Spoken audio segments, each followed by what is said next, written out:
There it is. You guys, I almost pissed myself laughing. Cheers, you guys. Hi everyone, it's Lisa, Chef Wannabe. How's everybody doing today? I hope you guys are well. So this recipe is actually quite easy. I just started off frying up some meat in some oil. Then I just bit by bit started adding my vegetables and everything until it was all ready and cooked up really well. And then I decided, okay, it's time to make it juicy. So I added the canned tomatoes.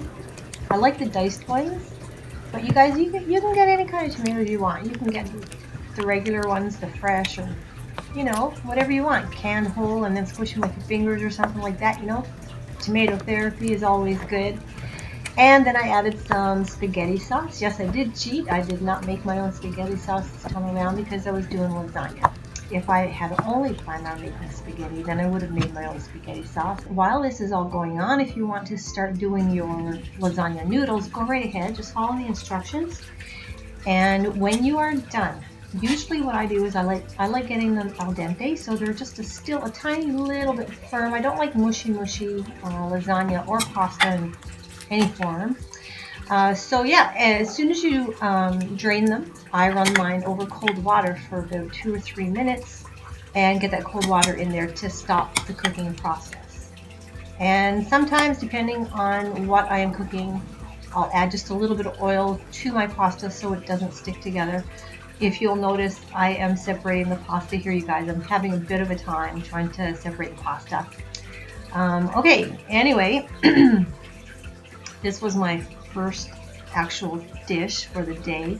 I ended up making, you guys, this one, another really big one, a round blue one in a Dutch oven for my son, and then 2 red dishes, one smaller, one bigger, for friends of mine that ended up coming over and picking it up.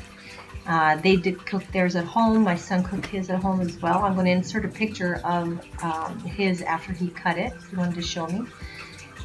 Yeah, so it's actually really easy, you guys. It's just make the sauce and the sauce is ready to go. It's super easy, and all you need are just the other ingredients, the cooked lasagna, the spinach, the cottage cheese. Make sure you get the dry curds for the cottage cheese, you guys.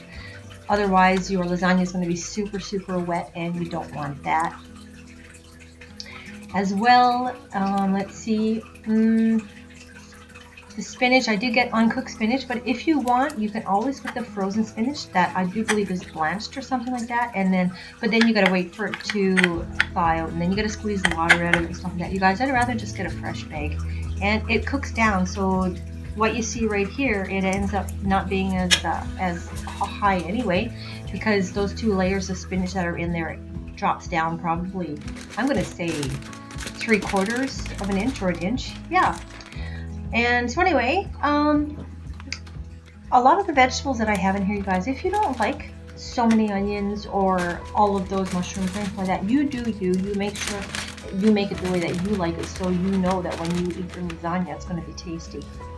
If you don't like peppers, don't put peppers in there because you're not going to be happy with every bite. Yeah.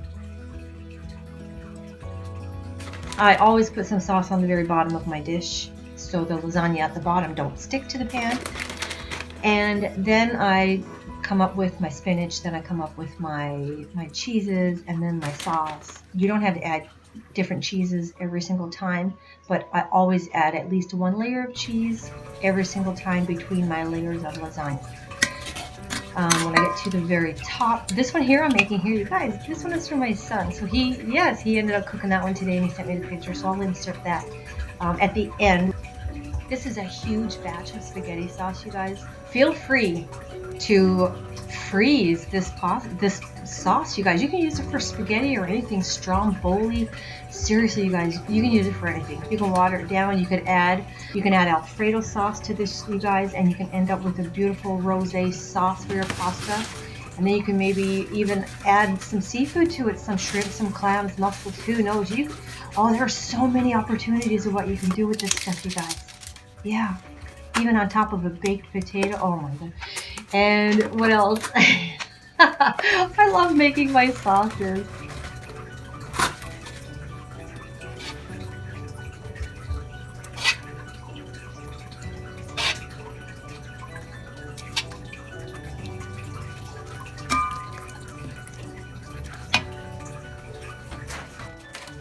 I've also used this sauce for omelets. I'll make a regular omelet in a nice big frying pan, and then I'll put a couple scoops of this sauce in there and a nice layer of cheese, and then fold it over. And you guys put some sour cream right on the top. Oh, wow, yes. So here we go, you guys. I just finished the first layer, I do believe, on my son Robbie's lasagna.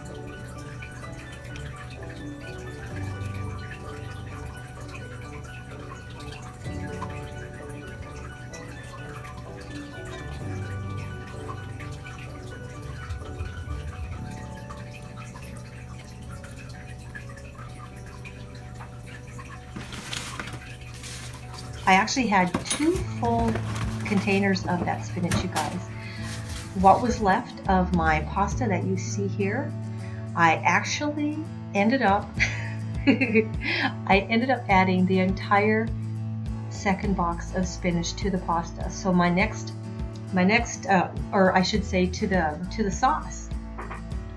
So the next time when I make my next spaghetti, it's going to have lots and lots of spinach in it. You guys, we love spinach. We love our vegetables. Like, seriously, I throw my vegetables in everything I make. Everything and anything, I load up with vegetables. And a lot of times, like if I bring it to work or whatever, they're like, wow, you got a lot of vegetables in this chili. Well, yes, I do, because that's just who I am. I even add carrots and corn to my chili. But, you know, if you don't like that stuff, don't do it. You do what makes you happy. Yeah. Okay, so I'm almost done with this one here too, you guys. Second layer. Oh, I just love it. Oh, man. I ended up having to have some while I was editing this video. Oh, it's so beautiful. I just love it. And you know, every time I do this, all I think about is, oh, that's just so tasty. I know, I keep talking a lot, but you know, I'm going to turn the volume down on this one. You guys want to call it an ASMR, I think, yeah? Yum. I should add music to this too. I think I will. Yeah. This is only, this is a short video. This is only 10 minutes. Wow.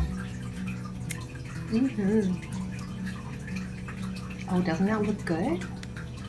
Like, seriously, that looks perfect. That's beautiful. Look at those big fat mushrooms on there. And now for the final layer. I'm just sitting here. I got time. It's clear to see.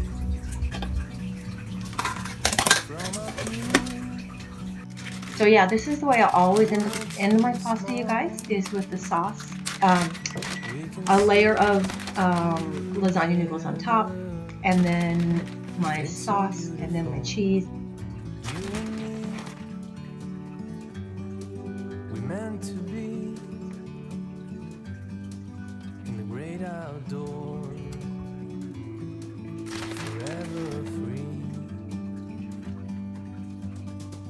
And then I'll sprinkle Italian seasoning on top. Lots of garlic powder. I love garlic, you guys. And I do believe on Robbie's, I think I did put pepper on his as well. He's a lover of pepper and stuff now too. He's getting more into the spicy stuff, but he hasn't. I don't know if he's going to do the Reaper challenge with me after I already did it, but you never know. He might. I don't know. And you guys, for Christmas, he ended up giving me Reaper peppers, dried Reaper peppers, you guys. Yes. Oh my gosh. Oh, there's the pepper. Okay, good. Perfect. I'm salivating, you guys. I keep licking my lips. Okay, there's the final product. There's Robbie's pasta. He ended up taking my Dutch pan home. And there are the two. So the one on the left is the first one that hubby and I dug into. And I did freeze the one on the right, you guys. Oh, so beautiful. Oh, look at that. And here are some pictures of the end result. Oh, wow. Russell and Val are getting those 2 red ones, you guys.